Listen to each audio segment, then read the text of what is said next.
Hello students, how are you? I hope you are well. Myself Monica from Adra School Khaisargarh.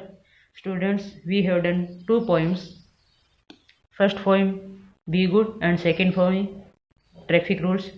And now third poem, and name of the poem is Stream. Stream का मतलब होता है नदी या धारा कह सकते हैं, नदी. Let's start. The water comes gushing down from the nearby hill. It sparkles and gleams and forms a shimmering stream. The water comes gushing down. Gushing का मतलब होता है बौछार, पानी की बौछारें.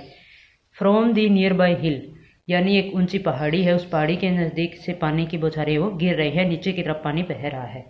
It sparkles and gleams and forms a shimmering stream. जो पानी है वो बहुत ही, स्पार्कल्स एंड ग्लिम्स का मतलब होता है जगमगाना या चमकना. पानी है वो चमक रहा है यानी जगमगा रहा है. और फॉर्म्स ए सिमरिंग स्ट्रीम, जो पानी का जो फॉर्म है, जो पानी का रूप है, वो एक यानी एक नदी के रूप में बह रहा है. पानी झिलमिलाते हुए, सिमरिंग का मतलब झिलमिलाना, झिलमिलाते हुए नदी के रूप में पानी वो बह रहा है, नीचे की तरफ बह रहा है, ऊंची पहाड़ी से नीचे की ओर गिर रहा है. As it freely flows along, the water birds enjoy its bubbly beyond song. तो पानी है वो एक साथ बह रहा है, यानी बह रहा है एक साथ. The water birds enjoy its bubbly beyond song. Beyond का मतलब होता है बहुत ही cheerful होना, यानी बहुत ज़्यादा खुश होना. तो जो पक्षी है वो अपनी खुशी से एंजॉय कर रहे हैं, खुशी से मधुर संगीत भी गा रहे हैं, एंजॉय कर रहे हैं पक्षी भी. The running rhythmic water is crystal clear. I find glittering smooth stone could be diamond dear. The running rhythmic water is crystal clear, यानी जो पानी बह रहा है, जो पानी फ्लो हो रहा है एक लय में, रिदमिक होता है एक लय में जो पानी फ्लो हो रहा है वो स्पष्ट रूप से दिखाई दे रहा है, यानी बिल्कुल साफ है वो पानी, बहुत ही क्लियर है. I find glittering smooth stone could be diamond dear. तो इसमें पोइट है वो ये कहता है कि I find glittering smooth, smooth होते बिल्कुल चिकने, स्टोन यानी पत्थर, और ग्लिटरिंग मीनिंग होता है चमकना, डायमंड का मीनिंग होता है हीरे. तो पोइट कहता है कि मैं वहाँ पे जो पड़े हुए पत्थर है, जो पत्थर पड़े हुए हैं उनकी जो चमक है उनको देख सकता हूँ, जो पड़े हुए पत्थर है वो बहुत ही चिकने हैं, स्मूथ है, और उनकी चमक वो बहुत ही यानी अच्छी है. कुड बी डायमंड डियर, और ऐसे लगता है कि वो डायमंड हो, जैसे हीरे हो, और हो सकता है कि वो भी हीरे भी हो सकते हैं, इस तरह से वो दिखाई दे रहे हैं. Next answer students. Every day I run to look for those shining stones, square, rectangle and cones.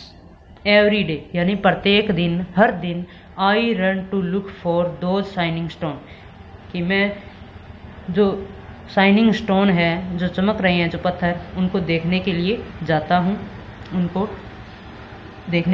हूँ, daily. Square, rectangle and cons, तो जो वहाँ पे पत्थर पड़े हैं उनकी शेप किस तरह से है, कोई स्क्वायर के शेप में भी है, कोई रेक्टेंगल के शेप में है, और कोई कॉन्स यानी स्क्वायर यानी वर्ग के शेप में या आयत के शेप में, आयताकार भी है, और कॉन्स यानी तिकोने या त्रिकोण की शेप में भी पड़े हुए हैं वहाँ पे पत्थर है वो, और उनकी जो चमक है वो बहुत ही यानी ऐसे लग रहे हैं जैसे वो हीरे हो. आई कांट क्रॉस द सिंगली stream it's too wide but my dad picks me up by my arm. I can't cross the singly stream. Singly का मीनिंग होता है स्टूडेंट्स, यानी कंकर पत्थर से ढका हुआ. जैसे ये नदी बह रही है, यानी ये झरना है कह लो, या नदी बह रही है, तो इसके चारों ओर हैं ये जो पत्थर पड़े हुए हैं. तो इसमें पोइट कहता है आई कांट क्रॉस द सिंगली स्ट्रीम, यानी जो कंकर पत्थर से जो नदी की धारा है या नदी वो ढकी हुई है, यानी बनी हुई है, कंकर पत्थर से जो बनी हुई है उसको मैं क्रॉस नहीं कर सकता. यानी इस नदी के बारे में कह रहा है कि इसको एक साइड से दूसरी साइड तक नहीं जा सकता. क्यों नहीं जा सकता? इट्स टू वाइड, क्योंकि ये बहुत ही चौड़ी है. But my dad picks me up by my arm, परंतु जो मेरे डैड है यानी मेरे जो पिता है, मेरे फादर है, वो मेरे को अपनी बाहों में उठा लेते हैं। A step here and a step there and we are on the other side, यानी वो उनका एक कदम पीछे होता है और उसके बाद में एक कदम है वो आगे होता है, यानी इस तरह से वो जंप करते हैं मुझे अपनी बाहों में उठा के, और मैं दूसरी साइड पे हम जो पहुंच जाते हैं, यानी we are on other side, और दूसरी साइड पे हम पहुंच जाते हैं, यानी इस तरह से नदी को क्रॉस कर लेते हैं। लास्ट स्टैंजा है students. The collected diamonds are still with me but the stream and the strong hand, yes the stream and the strong hand are no more on this land, the collected diamond are still with me, यानी जैसे ही नदी को हम पार करते हैं तो जो collected diamond है, यानी मैंने उस डायमंड को इकट्ठा कर लिया है, इकट्ठा करके रखे हुए हैं, वो मेरे साथ में ही है, मेरे पास ही है।